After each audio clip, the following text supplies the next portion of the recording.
माननीय हमारे जो लोकल विधायक है हरीश जनाटा जी ने पिछले दिनों यहाँ हमारे चेयरमैन नरेंद्र श्याम जी से बात की और कहा कि इस एरिया में कोई बैंक नहीं है तो यहाँ एक बैंक की शाखा का उद्घाटन होना जरूरी है। लोगों को घर दरबार पर बैंक की सुविधा मिले, तो उस सुविधा का आज मैं उद्घाटन करने आया हूँ, जो कि 1 वर्ष पहले हरीश जनाटा जी ने जो बात की थी उसके आधार पर हमने इस बैंक का आज शुभारंभ किया है।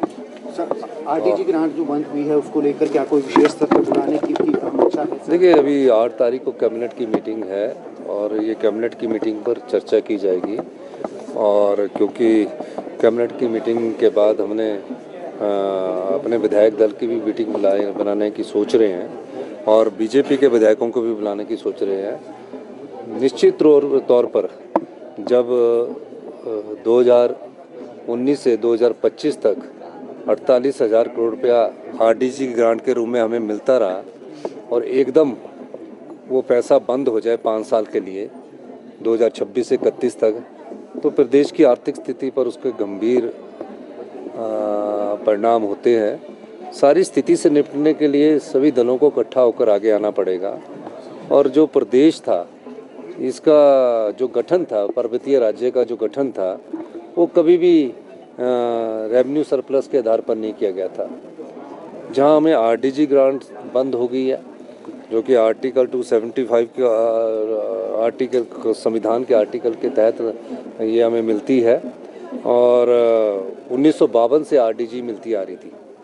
तो 73 साल में पहली बार ऐसा मौका आया है, विकट परिस्थितियां आई हैं जिसमें इस बात पर चर्चा करने की ज़रूरत है। और मेरा ये मानना है कि इसमें पार्टी से ऊपर उठकर प्रदेश हित सर्वहित है। हिमाचल प्रदेश के हित के लिए हमें बात करनी पड़ेगी और ये लड़ाई सरकारों की नहीं है, ये लड़ाई हिमाचल की जनता की है। और उस जनता की लड़ाई में मैं भारतीय जनता पार्टी के विधायकों से भी अनुरोध करूंगा कि हम उनको 8 तारीख को प्रेजेंटेशन देना चाहेंगे और कुछ पत्रकारों को भी हम चाहेंगे कि उनको भी प्रेजेंटेशन दी जाए कि किस प्रकार स्टेट के बजट पर इसका इफेक्ट होगा और वो किस प्रकार इस इफेक्ट से हमने निपटना है और किस प्रकार प्रदेश की नीतियों में बदलाव लाकर और आत्मनिर्भर हिमाचल की कल्पना कैसे की जा सकती है।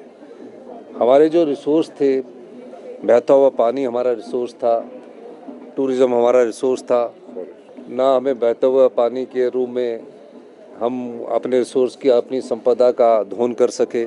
और टूरिज़्म के रूप में भी इस प्रदेश में आज तक एक भी अंतर्राष्ट्रीय स्तर का और अंतर्राष्ट्रीय क्या राष्ट्रीय स्तर का भी कोई बड़ा एयरपोर्ट नहीं बना सके, तो कितना टूरिज़्म में हम इसको बढ़ावा कर सकते हैं।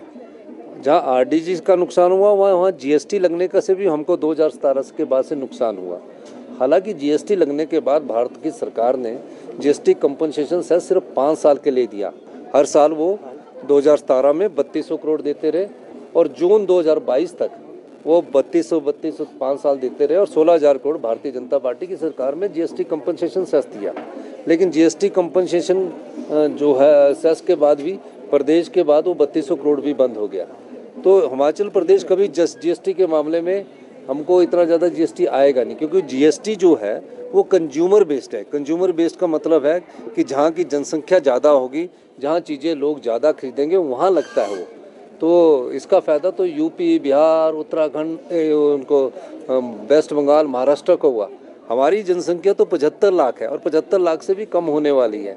तो हिमाचल प्रदेश में तो कभी जीएसटी का फ़ायदा ही नहीं होगा, तो उसके कारण भी प्रदेश को नुकसान हुआ है। अब सेब के इंपोर्ट पर 25% ड्यूटी लगा दी, उसके कारण भी प्रदेश को नुकसान हुआ है। आपदा से प्रदेश जूझ रहा है। आपदा कोई इसलिए नहीं आ रही है, क्लाइमेट चेंज के कारण आपदा आ रही है। इसलिए मैंने भारत सरकार से 4 बार वित्त मंत्री के पास गया, 4 बार मैं अपने क्या कहते हैं फाइनेंस कमीशन के पास गया। मैं ये तो कल्पना भी नहीं कर सकता था कि आरडीजी बंद हो जाएगी। मैं तो ये चाहता था कि आरडीजी जो है उसकी टेपरिंग ना हो, 5 साल हमें बराबर मिले।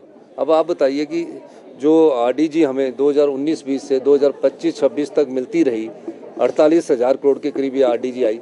एकदम हम जब 26-27 का बजट बनाएंगे तो उसका कितना इम्पैक्ट हमारे हिमाचल प्रदेश के खजाने पर पड़ेगा। और जो अनुराग ठाकुर जी समझा रहे थे ना बोर्ड में वो बोलना रूटीन के बजट है। कोई आप बताइए कि आप आरडीजी बंद होने का विरोध करते कि नहीं करते हैं? आपको उनको आरडीजी को विरोध करना या हम तो ये भी चाहते हैं कि भारतीय जनता पार्टी के नेतृत्व में हिमाचल प्रदेश की कांग्रेस सरकार जाने को तैयार है, क्योंकि ये प्रदेश के हित में, मेरे हित में नहीं है, व्यक्तिगत हित नहीं है, सरकार का भी व्यक्तिगत हित नहीं है, ये प्रदेश हित है। और इसमें प्रदेश के हित की लड़ाई नहीं पड़ेगी तो इसके रेपरिकॉशंस क्या होंगे आने वाले 10 सालों में? बहुत इकॉनमी पर बहुत फर्क पड़ेगा। ये सब चीज़ों के लिए प्रदेश की जनता को भी तैयार होना पड़ेगा और हमें लंबे संघर्ष के लिए भी तैयार होना पड़ेगा। और मैं ये कहना चाहता हूँ कि जो हमें आज ही मैंने एक फैसला किया है कि जो जितने भी हिमाचल प्रदेश में बिजली के प्रोजेक्ट लगे हैं उनसे हम लैंड रेवेन्यू लेंगे। धन्यवाद। सर, पिछले कल विपक्ष ने बोला कि